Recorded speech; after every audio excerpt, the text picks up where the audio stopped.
Всем большой привет! Я рада видеть вас на своем канале, и в этом видео у нас дизайн жидкий металл или слеза единорога. Все это назвали именно так еще в 2019 году. Отпишитесь мне, кто помнит, как мы все мучились с этой фольгой. И вот спустя время он снова набирает свою популярность. Это и не удивительно, потому как выполняется довольно быстро, просто и так эффектно смотрится. Я покажу сегодня две техники. Одна из них это то, как его в основном выполняют, а вторая это та, которая нравится лично мне и кажется будет проще. Перекрываю ноготь цветом в 2 слоя. Гель-лак у меня сегодня от Moon в номере 148. Перекрываем ноготь цветом, сушим и убираем липкость.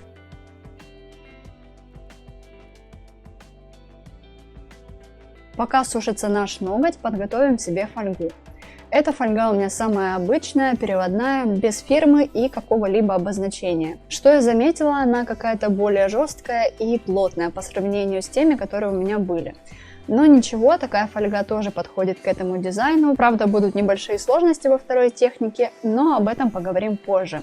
А пока отрезаем себе небольшие листики.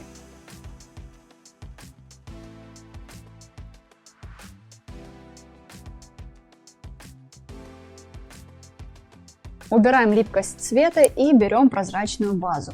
Я еще делала этот дизайн с густым топом. Здесь важно использовать не слишком жидкий материал. С жидким топом, например, у меня все растеклось по всему ногтю. А так фольга у меня держится абсолютно на разных материалах.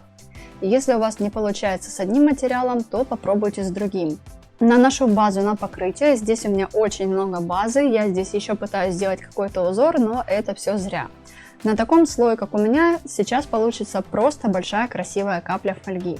Это все из-за большого количества базы.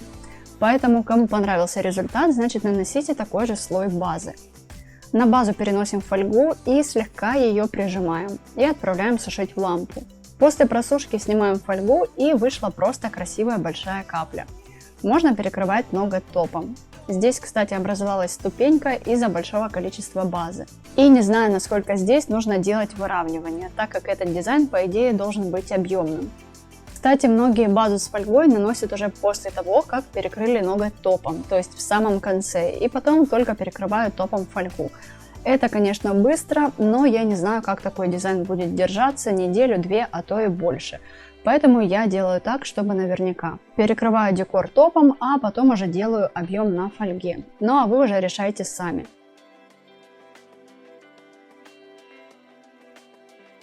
Здесь я пробую нанести уже меньше базы и забыла прижать фольгу к базе с правой стороны. И вот какой результат. База утекла куда-то влево, а справа видно небольшой участок базы без фольги. Поэтому так мы не делаем.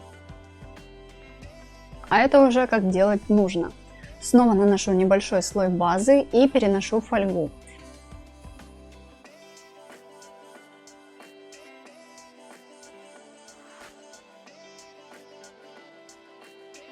И прижимаю ее со всех сторон, но сильно я не нажимаю.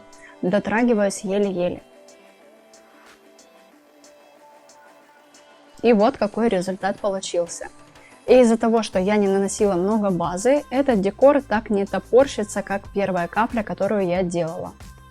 Перекрываю дизайн матовым топом, а потом достраиваю объем на фольге густым топом. Если ваш матовый топ искажает цвет фольги, то есть после перекрытия фольга будет не зеркальная, а хром, то наносите матовый только на цвет, не затрагивая фольгу.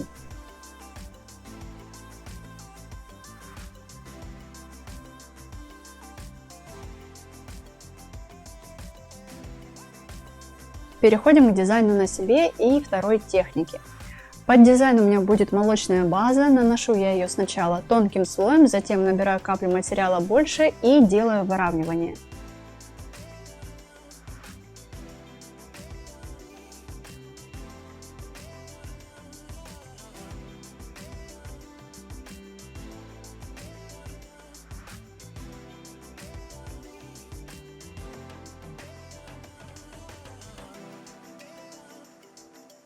Полоску на указательном и рамку на среднем я буду рисовать тем же гель-лаком от Moon. Только чистый цвет я оставлю для однотонного покрытия, а для прорисовок я добавлю в него немного белого. Мне показалось, что на белом он будет сильно выделяться, поэтому слегка сделала его светлее.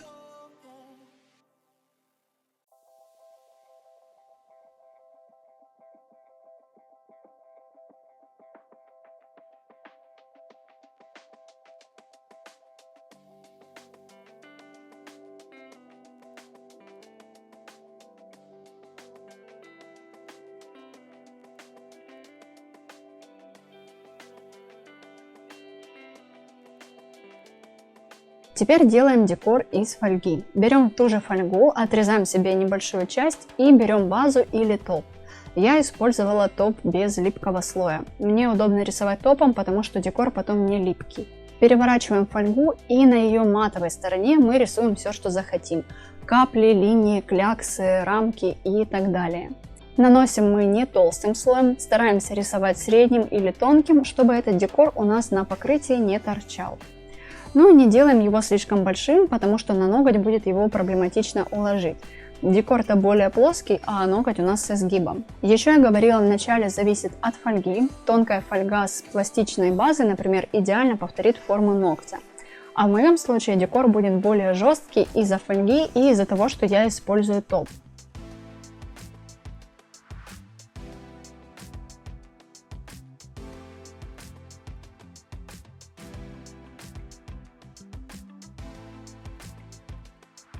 После того, как мы отрисовали все наши фигурки, отправляем сушиться в лампу вот так. Можно придержать фольгу, чтобы она у нас не закручивалась.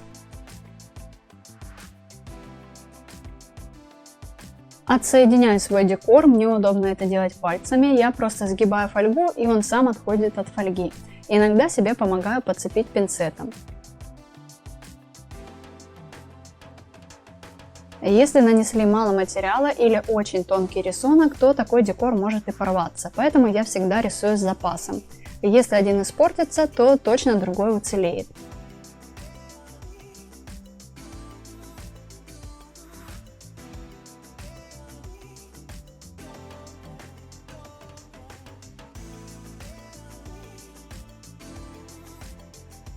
Этот декор мне еще нравится тем, что его можно делать заранее, то есть отрисовать себе все возможные варианты рамок, капель и оставить храниться до того самого дня. Этот декор в баночке у меня, кстати, хранится почти уже 2 года.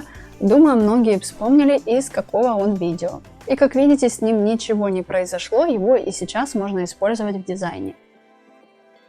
Наношу тонкий слой топа и буду переносить декор. Я переношу на топ, потому что база как-то начала съедать цвет фольги, то есть она становилась матовой, пока я перемещала фигурку по базе. На среднем пришлось повозиться, потому что декор слишком жесткий. Было бы можно его разместить из 3 капель, а не с 2, тогда бы одна сторона не торчала, но все равно через какое-то время фольга, наверное, устала и решила прилечь отдохнуть на ноготь. Декор получился без ступеньки.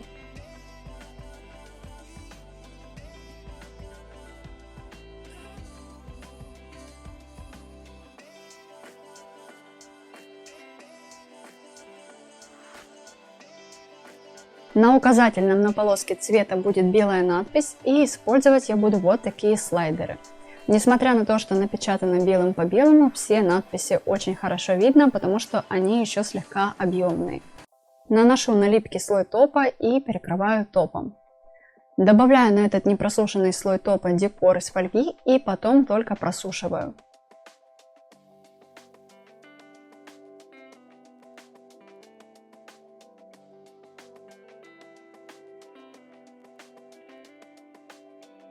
Перекрываю ногти глянцевым топом, делаю выравнивание и затем перекрываю матовым. В самом конце на фольгу я нанесу густой глянцевый топ.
Такой дизайн у меня сегодня получился. Пишите, как он вам. Я буду ждать ваши комментарии и ваша работа по этому мастер-классу. Для этого публикуйте фото в Instagram с хэштегом Карина Корн. Мне всегда очень интересно, что же у вас получается. Ну а на сегодня у меня все. До скорого в новых видео. Пока-пока.